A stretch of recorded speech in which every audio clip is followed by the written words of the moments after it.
پێغەمبەری خوا عليه الصلاة والسلام دفرمي بينما رجل يمشي في طريق فوجد غصن شوك فأزاله فشكر الله له فغفر له.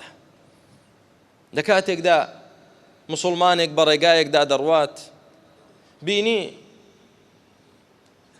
شتێکی زیان بەخش چقڵێک لەسەر زەوی دڕکێک لەسەر جادەکە ئەزیەتی مسلمانان دەدا کە بمێنێ و کەسێک پێدا بنێت فأزاله لای برد لەسەر ڕێگاکە دڕکەکەی لابرد فشكر الله له خوای گەورە سوپاسی ئەو عەبدەی کرد خوای گەورە سوپاسی کرد. ئەمە یەکێکە لەو قسانەی کە پێغەمبەری خوا بۆمان دەگێڕێتەوە عليه الصلاة والسلام.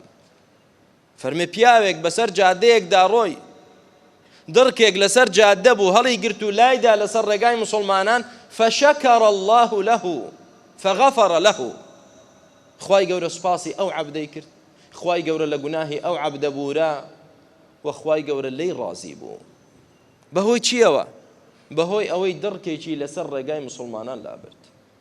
لەوانەیە زۆر بەمان بەکەمی بزانین بڵێن ئەمە کەی شتە خۆمانی پێوە ئەزیەت دەین، خۆمانی پێوە مەشغوڵ کەین. نابراکەم إن الله أخفى رضاه في طاعته. ئەوەتە ئەم طاعەتە کە لابردنی دڕکێک بوو لەسەر ڕێگای مسلمانان ڕەزابوونی خوا لێرە خۆی شاردبەوە لێرە خوای پەروەردگار بەهۆی ئەوە فشكر الله له فغفر له.